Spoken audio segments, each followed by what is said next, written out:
Welcome, everyone. I'm Ramona Danielson. I'm faculty in the NDSU Department of Public Health, and we appreciate you joining us for the second in our four-part Maternal and Child Health Lunch and Learn series. I would like to turn it over to Danielle, who will be doing presentation for us today. Hi, well, I'm Danielle Ginther. I am a graduate from the Masters of Public Health program at NDSU. I have a certificate in maternal and child health. I kind of got into this because of my work with Families Flourishing, which was previously PCAN, and also spending a lot of my time doing research on postpartum rural healthcare. And so today we will be doing family, diverse structures, and the importance of fathers. Just want to remind everyone of our upcoming events. We do have a presentation on September 17th, which is 2 weeks from today, on ACEs and trauma-informed approaches.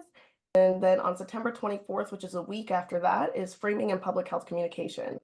Dr. Danielson will actually be giving the presentation on the 17th, so I hope to see you all there. And moving right on into our learning objectives, today we will learn about the diversity of family structure in the United States. We will learn to understand what factors influence family health outcomes, and then learn how families impact life stage health. And then another thing that is informing this series and our presentations is the maternal and child health leadership competencies. And these were initially created in 2007 and revised in 2018 and 2023. They consist of 12 foundational and advanced skills essential for the MCH workforce. And we kind of use these just as training tools and evaluation measures for our maternal and child health workforce. So those four today will be maternal child health knowledge base and context, ethics, diversity, equity, inclusion, and accessibility, and honoring lived experience. So moving right into our first objective, I will learn about the diversity of family structure in the United States. So what does family look like in the US? The idea of the nuclear family has changed drastically since the 1950s. That's because the United States has become much more mobilized. Different living situations are more socially accepted, and changes in policy and attitudes regarding sexuality, partnerships, and parenting have all contributed to the changes we see in family structure. And so some of those factors that have contributed to a vast living arrangement include the increase in divorces, remarriages, and cohabitation. Parents today may cohabitate, but they also may be separated and remarried, and a child may have multiple homes. So I want to share with you some definitions about family structure. The first one is blended family, which is when remarriages result in step-parents living in the household with their children from previous marriages. Extended families are when children live with at least one parent and then someone other than their own parents or siblings, often an additional relative. And then cohabitating is when a child's parent is living with at least one non-related adult of the opposite sex. Another reason why the family structure has changed is because of the change in women's social status, and perceptions have also changed the structure of our families. So the patriarchal roles in families have declined, and therefore changing household composition and marriage. And then also we are seeing more now that women are delaying marriage or choosing not to marry. And we also see that fathers' roles in their children's lives have also increased, which means they are spending more time with their children and more fathers have custody of their children. And so even though extended family has become less of a cornerstone with a mobilized America, grandparents' roles have remained significant. The importance of extended family is influenced by cultural background, which is an important consideration. More children are living in households with their grandparents or live with a grandparent. So since the 1990s, there has been an increase in grandparent households, with a third of children living with both parents and a grandparent, and more than 20% living in a household with only their grandparents. As the saying goes, it takes a village. Relationships with grandparents, along with other family members, is incredibly important to child development. However, for those that live in grandparent-only households, it can sometimes result in hardships, socially and economically, for grandparents that become the primary caregiver. But I'd also like to mention that there is a variety of primary caregivers that aren't biological parents. So as I said, grandparents, children might be living with other relatives, adoptive parents, older siblings. There's a variety of ways that caregivers come into children's lives. So it's important to keep that in consideration. And so I do just have a graph here showing the total percent of children in grandparent households in the United States, North Dakota, and Minnesota. Since 2012, children living in a grandparent household has not changed drastically in the US, though there has been a 1% change since 2019. In Minnesota, the percentage of children has not changed at all since 2012. And in North Dakota, this percentage has kind of been bouncing between 2 and 3% and currently sits at the national percentage of 3%. And so I want to talk a little bit about marriage and why this kind of affects what our households look like now. But in 2018, a majority of children under the age of 18 across racial and ethnic groups were living with married parents. However, the only exception is being children who are Black and then children of American Indian, Alaska Native children. And that has to do with a number of factors. That's institutional, historical, and structural racism, incarceration, high unemployment. And not every culture has the same emphasis on marriage as others do. So, unmarried does not necessarily imply that a child is living in a single parent household or that both parents are involved. So overall, the families now look very different from one another due to a variety of reasons and factors.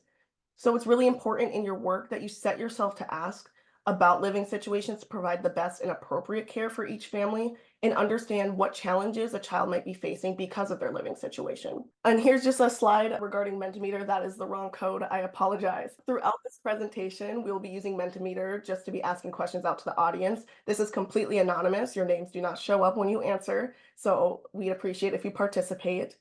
To participate, you'll go to menti.com and then there's a different code. So that will be on the next slide we have. And then this QR code, you can scan it, will just take you right to the slides. And the code will remain the same throughout the entire presentation. So if you want to just keep that tab open or leave it open on your phone, you're welcome to. You won't have to do any other information. So we're going right into our fathers. And to start out our fathers, I just want you to think about how is the role of fathers today different than previous generations in the United States? So that is the correct code. So if you want to join us on menti.com, the code is 56450145, or you can scan this QR code and we'll take you right to the slides. We have answers coming in. So several questions about being more involved, not just being a provider, more likely to see them a nurturing role as primary caregivers. They're more involved in care, but they may live in a separate home, more engaged in family life and caretaking responsibilities than previous generations, aren't always the sole breadwinners, more involved in day-to-day responsibilities, seeing emergence of stay-at-home fathers. Fathers' roles have had to adjust, in part because women's roles are changing as far as caretaking, helping around the home, just consistent recognition of more involvement, more of the parenting role, not just the provider. Fathers are taking an active role in raising their children, but we are also seeing more single parent or women-led families. Had about 19 responses out of 42 participants. Please feel free to add your perspective. Definitely seeing somewhat of a consensus around that greater involvement, less of the breadwinner provider role and more care. Thank you everyone for chiming in. And thank you everyone for your participation. So the role of fathers, and as you could see, the role of fathers has expanded quite a bit. It is more acceptable for men to show affection now.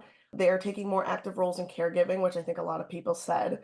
More men are being granted shared custody of their children. Fathers are now sometimes the ones who stay at home rather than the mother. And we are seeing more single fathers as well. And so to kind of segue from that, there is a myth that has continued to prevail when we talk about fathers, in which many of us believe, and not at a fault of our own, but they are shared by well-meaning people, allies, anti-racists, and amongst others.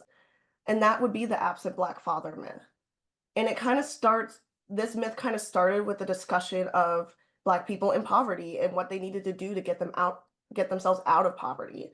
So they kind of create this scapegoat, which is subsequently the reason for Black poverty is the destruction of the Black family, but specifically the absent Black father.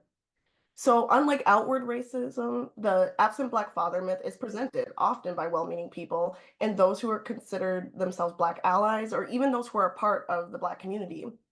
And it is stemmed from what is actual facts about Black families. So I'm going to share this clip real quick that kind of goes over those. Outside of stereotypical media depictions, this idea mostly stems from an erroneous conflation of being unmarried with being absent. Because according to the CDC, it is true that around 70% of Black people who had children in 2018 were unmarried. It's also true that Black couples have a higher divorce rate than other races. But as I just mentioned, being unmarried does not automatically imply that the father is not involved in the child's life. In fact, a separate CDC report found that whether or not they live with the child, Black fathers are actually more actively involved in the children's life than their counterparts of other races. And when they do live with their children, Black fathers are still more likely to closely interact with and care for them through activities such as bathing, helping with homework. And so that kind of goes into, the facts that kind of present when we talk about the absent Black father myth. And it goes to show that just because someone might not live with their child, it does not mean that they're involved. Or even if they're not married, it does not mean that they are not involved with the child life or even live with that child. So the real problem is not necessarily that Black fathers are absent, especially at the levels at which people make it out to be. The problem is that America is still a country in which people of color are still marginalized by nearly every institution. Men who are Black are still more likely to be imprisoned and killed by the criminal justice system. Families that are Black are less likely to make the income needed to be legally married. And the institution of marriage and having children, upon other things, has changed drastically since the 1950s, as we're speaking about at the beginning. So, for example, my own parents, they've never been married and they've been together for 20 years. And them not being married does not change the fact that they are my parents or that they are together. They just have chosen not to get married. So, along with this myth, there are also other barriers to men and fathers participating in their children's health and development. And those include systemic obstacles such as employment and social stereotypes of men and fathers that produce a lack of confidence when it comes to taking care of children and interferes with their involvement in wellness checks. And not only that, but socially, fathers' roles are still seen as secondary in regard to the mother. And so I think it's really important. We often focus in our realm on the maternal and the child aspects of maternal and child health, but mothers and children benefit from the involvement of fathers who are caring and competent. So we're going back to Menti, and I want you to think about what are some things or ways that we can do in public health to increase the involvement of fathers during pregnancy, early childhood, and school-aged years. And if you're unable to see the new question, you may need to refresh your browser. Some great ideas coming through. Yeah. Create father support groups, paid leave for fathers. We don't have universal paid leave in the United States, but as paid leave started becoming more common, it was certainly more common for the women. Provide resources that allow fathers to take time off from work to attend appointments. Prep classes for fathers, asking mothers if they would like anyone to join them at appointments. Father-focused educational materials and marketing materials. Fatherhood classes scheduled in tandem with prenatal and postnatal visits. Teach fathers how to support breastfeeding. Community events focused on the father, including policy changes around leave. Have questions and meetings directed at the father, involve him in conversations, have special dad-child events, include fathers in educational sessions when offered to mothers on these topics, provide focused help and support, programming and education, father groups recognizing the father as equal throughout pregnancy and afterward, inviting fathers to appointments and classes. So there's many ideas, sort of recognizing where things fall down a bit. And of course, it's complicated because there are not always fathers involved, but we're not making concerted efforts around policy and education and inclusion, the fathers are getting excluded. And that isn't in the best interest of anyone, including the women and children. Including fathers in conversations, not just directing them to the mother. And I can think about this even with my own kids who are now 14 and 12, but the father he's been involved, my husband's been involved, but he was always treated as fairly tangential to any of our prenatal appointments. And he's in a position now where it's difficult to have permission to get away and do appointments and those types of things. Thank you to everyone who is sharing ideas, and feel free to continue to respond. Well, thank you everyone for participating. What so many lovely ideas. And so as we were just going through, how do we involve fathers and how do we make sure they are included when they are involved? Seeking solutions that are beneficial to all types of caregivers is one way to go about this. Engaging in conversations on care for baby once the baby is home and promotion of skin-to-skin contact, safe sleeping practices, and ways in which fathers can support mothers after the birth. Involving men in the communities as advocates for children and mothers' health. And then really a societal change to a caregiver baby dyad rather than the mother baby dyad. And then how do we involve fathers in the wellness visit. So encouraging families to schedule well child visits when all caregivers can attend, advocating for both parents to have paid family leave. As Dr. Danielson was speaking about, we do not have universal paid time off for child rearing and care. So really changing that policy. And this also means making sure that fathers also have time in order to be involved during the critical early months. Thinking about the wellness of both mothers and fathers. So screening for paternal depression along with maternal depression, and considerations of other social determinants that don't only affect the mother, but might be affecting the father as well, such as employment, housing stability, and substance use. And then overall, a promotion of health systems that also acknowledges and encourages father involvement. It's beneficial for everyone involved. All right. And then I will understand what factors influence family health outcomes. So there are several factors that play a role in overall family health. The first one that we have is parents in the workforce. So pay equity, whether someone is getting paid appropriately, regardless of age, sex, ethnicity, gender, sexuality, and employment is an important factor for workforce participation. In 2015, 47% of women were in the labor force. And women's status of employment varies by race and ethnicity. Black women, Filipino, and Laotian women actually have some of the highest workforce participation. And women's marital, parental, and educational attainment are some factors that affect whether women participate in the labor force.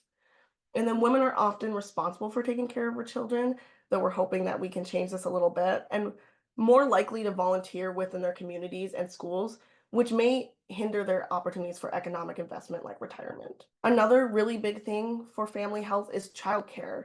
In 2019, 9% of those 5 years of age and not enrolled in kindergarten were in non-parental care of some kind, at least once a week. And childcare costs have continued to rise, and significant portions of parents' earnings are needed for childcare. And so this can cause large disparities in affordability and quality of care, especially for those who are low income. Other issues such as caregiver-child ratios, caregiver retention, waiting lists, and lack of childcare investment by the government also affects our access to childcare. Poverty is another big thing for family health. So the United States has the highest overall wealth inequality of all the Organization for Economic Cooperation and Development, or the OECD nations. Nearly 1 in 6 children in 2018 lived in poverty, with nearly 73% of those children in poverty being children of color. There are links between poverty, access to resources, education, and family well-being, and this is something that's pretty well known now. But poverty has a major effect on health, such as birth weight, infant mortality, language development, chronic illness, environmental exposure, nutrition, and injury.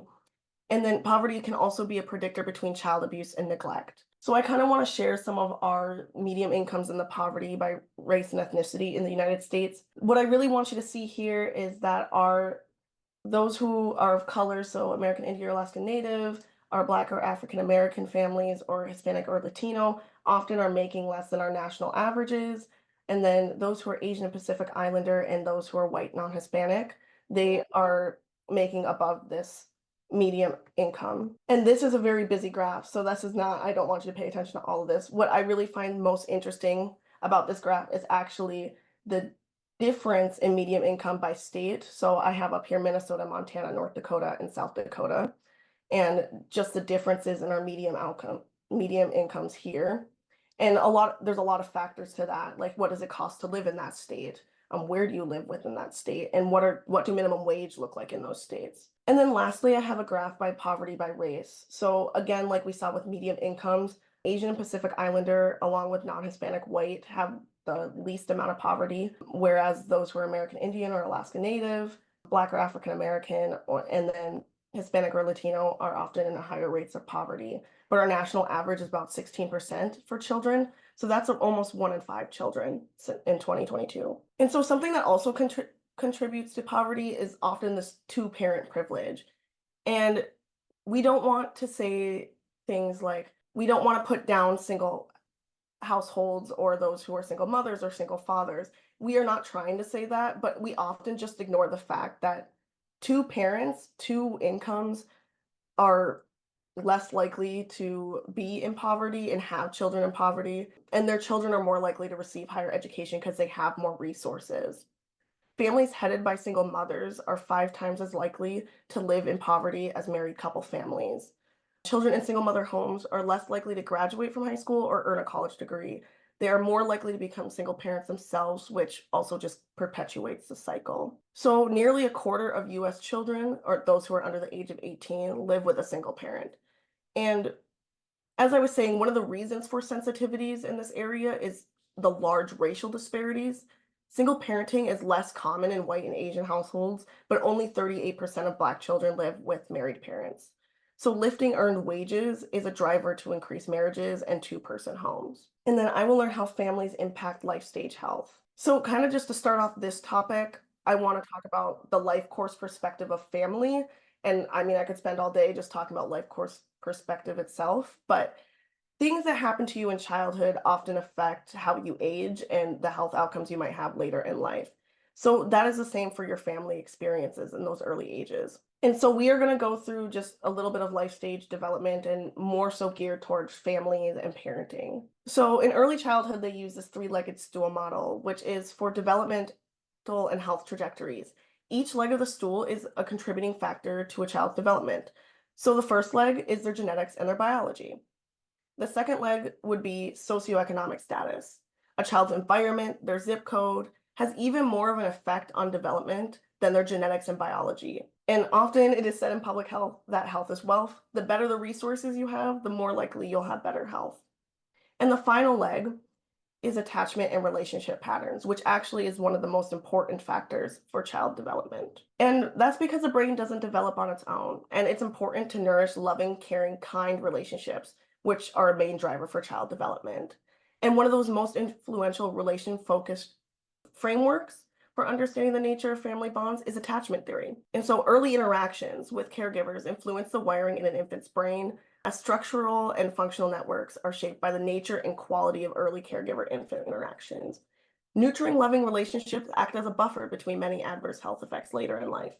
And that really just goes to show the life course perspective. So just get a little bit more participation here. I just kind of want you to reflect on what examples of how you were parented that you have used or want to use in parenting. And we will go back to Mentimeter for that.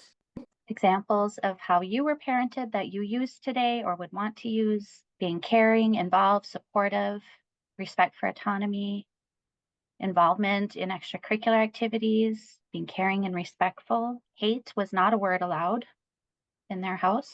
Having a safe environment where they could tell them anything, being your biggest advocate, being kind, gentle, respectful, having a high value for education, having strong authority, being involved, caring about interests and emotions, being supportive, but realizing that I'm going to make mistakes. Here is a comment about Montessori style parenting and learning: letting kids make mistakes safely and learn from them, structure and discipline. And as many of us are thinking about the positive examples of how we were parented that we are using or would want to use with anyone that we're caring for, some of us can also probably think of examples of how we were parented that we maybe wouldn't want to emulate. Loving and caring, treating people how you want to be treated, respecting decisions about careers, and cheering for all of them. These are all really excellent examples. I'm sure some of us were spanked as children, and I didn't see anyone put that out on there. We've had definitely a change societally in our understanding of the role of physical discipline and the negative harms that come with that. I don't think we're addressing that in this presentation, but there's a lot of really other great ideas here of how to support strong, healthy children. Thank you to everyone who participated. So you guys, a lot of people shared some really great examples of how we promote nurturing relationships. And studies show that parents tend to parent the way they were parented. Evidence-based parenting interventions to promote secure attachment within the critical early years remains of interest to researchers and practitioners alike. Children do not come with a handbook, though I bet we all wish they did. We don't always get the best examples from our own families. And these interventions can help teach the skills that will help children thrive, but also families thrive. Attachment relationships that are characterized as sensitive, warm, and mutually responsive are essential to secure attachment. Wiring in the brain, which supports ability to form healthy relationships, express emotions, communication, self-regulation, and possible resilience. And so attachment relationships characterized as insecure are related to numerous developmental difficulties, including behavior problems and increased risk for poor health trajectory. And I think it's really important to state that it only takes one person. And though we would love it to be more than one person, all a child needs is one really great caregiver relationship. And it's important for us and caregivers to understand that learning starts at birth. It doesn't start when they start in school, but it starts from the day they are born. Parents are the first and the best teachers for their children. It is truly a blended approach between parents and children when it comes to this, and giving them developmentally appropriate tasks, like recognizing when it's okay to teach responsibility and allow kids to feel part of the bigger family unit and classroom communities. Teaching emotional literacy, teaching emotional words and vocabulary gives children the tools to identify emotions, which is really important in life, and having caregivers talk to their children. It's hard to know if you're doing this correctly or if you're doing it right if it's not something that was emulated for you as a child. But this is something that, is pretty easy to demonstrate and, doesn't really have to be can be gibberish, when babies are young, they don't speak in words, or you can have full conversations. I think I remember back when there was that one video going around of that father who talked to his child while they watched TV together and was really cute and people loved it. But he was just having a normal conversation, not that his child might have understood it completely, but the child was responding and babbling back. So those types of things are really important. And that comes literacy is also really important. So reading high quality children's books that can help teach children emotions or good behaviors like kindness and apologizing. But it can also help caregivers start conversations with their children. And we should encourage caregivers to read aloud daily. They don't have to read every page. They don't even have to read it in order or really read the words on the page. It's really more about engaging the child and it creates a dialogue. So when you're pointing at a picture and it's like, oh, what animal is this? Or, that creates that dialogue back and forth between caregivers and children. And making reading fun and not a chore. And caregivers can also promote literacy through storytelling and singing. And now more than ever, we have to talk more and more about limiting our screen time, especially for young children, limiting that to less than an hour a day. And then really kind of thinking of ways to kind of eliminate screens. So not really having screens in the bedroom and then limit setting for young children. Another really important quality is play. And it doesn't have to be fancy or cost a lot, but caregivers may just need to get creative with it. I think an example of a video, they said, sometimes your child is way more enamored by the box that the toy came in than the toy itself. And the relationships that are created during play are the most important part. So I do just want to share a video or just a clip from this video regarding play. And because play supports all three core principles that are needed to help children and families thrive. So those are support responsive relationships, strengthen core life skills, and then reducing sources of stress. Supports responsive relationships between caregivers and children by inviting an interaction that is already natural for both the parent or the caregiver and the child. The child naturally wants to engage with the parent around an object or around an expression or around a story. And likewise, parents or caregivers want to respond to that invitation from the child. At Nebraska Children's Home Society, one of the things that we do a lot of is play. And so what we want to do within those programs is promote the opportunity for family members to play with their children, to see how they can build that relationship. Families are struggling with scarcity issues and they're very busy. And so for them to just take a minute and see how it's helping their child when they're playing with an object and coming up to them and sitting down for just 5 minutes and interacting with them and asking them open-ended questions about what they're doing. If you can cue them into that and then also model that for them in the home environment, they're much more likely to do it themselves once we leave. We've put these in. And really, the whole video is very interesting about play and the role of play in a child's life, but it also reduces sources of stress for parents as well to just take a minute and play with their child. Play is something that's important for us as we age, and so it is not just good for children, but good for families. And then I want to talk a little bit about school-aged and adolescent children, and really getting into this idea that neighborhoods and community health and well-being is shaped by several factors within our own communities and our living environment. What surrounds us shapes us. So factors within our communities and neighborhoods affect how children and adolescents play within them, and they influence the behaviors of families, peer groups, and individual exposures. And so really the biggest thing here is that there's a need to increase resources and address poverty and increase affordable housing and recreational centers so that people have the opportunity to play within their communities and that they have a safe place to do so. And then poverty, as it's important in early childhood, it's important for families, it's also important for school-age children. Poverty during the early developmental years can be really detrimental for children. It can hinder children's ability to reach their full potential. It can lead to toxic stress, and then the potential to lead to immune dysregulation, genetics changes, and then adverse childhood experiences, which we'll be presenting on in 2 weeks from now. And then also in school age and adolescent children, we start thinking about obesity and, the idea that 1 out of 3 children in the US meet the definition for being overweight and obese. It is something that we continuously, as public health officials, are worried about as a public health body. And obesity disparately affects communities of colors, children of immigrant families, and families of lower socioeconomic status. But I think it's important to also notice how it affects people in rural communities as well, as there may not be less grocery stores, less access to fresh fruits and vegetables, and all those types of things that really help us to make sure that we're eating healthy. And I said it would come up again, but electronic devices and social media, and this gets really important as children are older and they might have their own electronic devices or their own phones. And so though there are benefits to our ever increasing digital world, such as their use as a learning tool and for information and new ideas, a way for social engagement and communication. As public health officials, we are often more worried about the drawbacks of it, such as the increased risk of obesity, unhealthy food behaviors like when we eat in front of our screens, promotion of sedentary behavior, disrupted sleep, dangerous interactions, and then behavior risk taking, especially as we get into those adolescent ages. So some prevention efforts, ages 2 to 5 limit to 1 hour of screen time a day.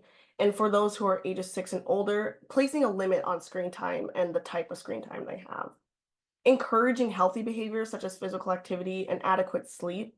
And, as a family, spending media-free time or having a place in the house where phones are not a part of the family time. So that can be in places such as the bedroom, having media-free locations.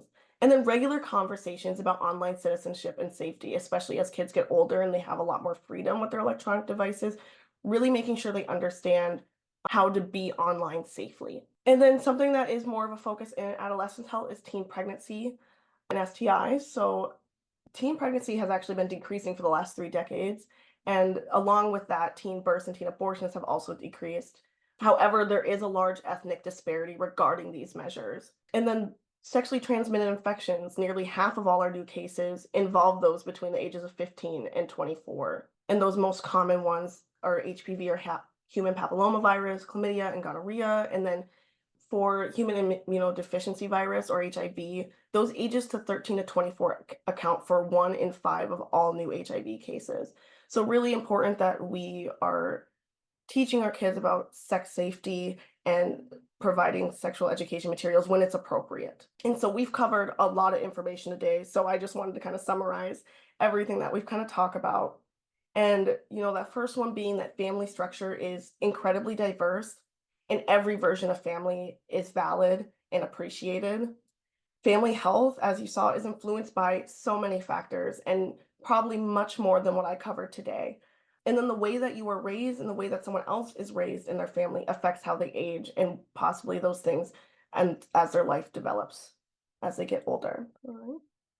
And then for this presentation, I just want to let you know that North Dakota State University offers a range of continuing education opportunities. We have the Masters of Public Health program with a subplan in maternal and child health, but we also offer this subplan as a certificate option. So it is less classes than the Masters of Public Health, and you get to just delve into that maternal and child health content. And embedded in my slides, there are more information regarding our MPH program, along with our public health certificates. And then if you missed a session, if you missed last week's session on cultural humility, when we complete this series, we are going to be uploading all of them onto North Dakota Train. And all those later viewings that you might do will still be available for continuing education credits through North Dakota Board of Nursing and North Dakota Board of Social Work, or if you just want a completion certificate.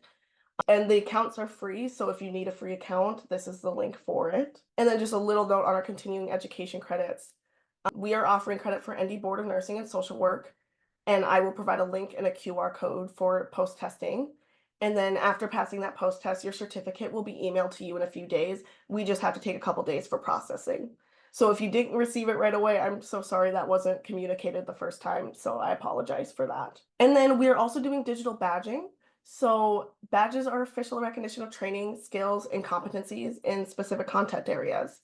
They're fun to get because they're a way to show colleagues and organizations of achievements and acquired skills, but you can also add them to your email signature and your LinkedIn profiles if that is something you're interested in. So how do you do this? Just along with the same test that you'll be using for any of your CEU credits, you can use the link or the QR code to access and complete the post-test. And then there will be a link provided at the end of test to register and pay for today's digital badge. Each badge is $15 at the end if you attend all 4. And later, if you miss the session and you want to still get a cumulative badge for that all, you will be able to do so. And those badges will be emailed to you, so please also allow a few days for the processing of that as well. And then I'm just providing that QR code for you. I believe Dr. Danielson will put the link in the chat for those of you who would like to just do it on your computer here. You will earn 0.1 CEU or 1 contact hour free from the North Dakota Board of Nursing or North Dakota Board of Social Work. And you can just get a certificate for your 1 contact hour if you're using it to show to a different entity. And then just please take the post test and follow the screen directions.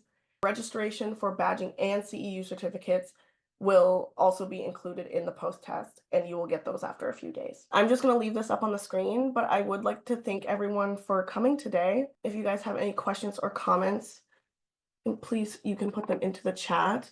And then I'm also going to include my contact information.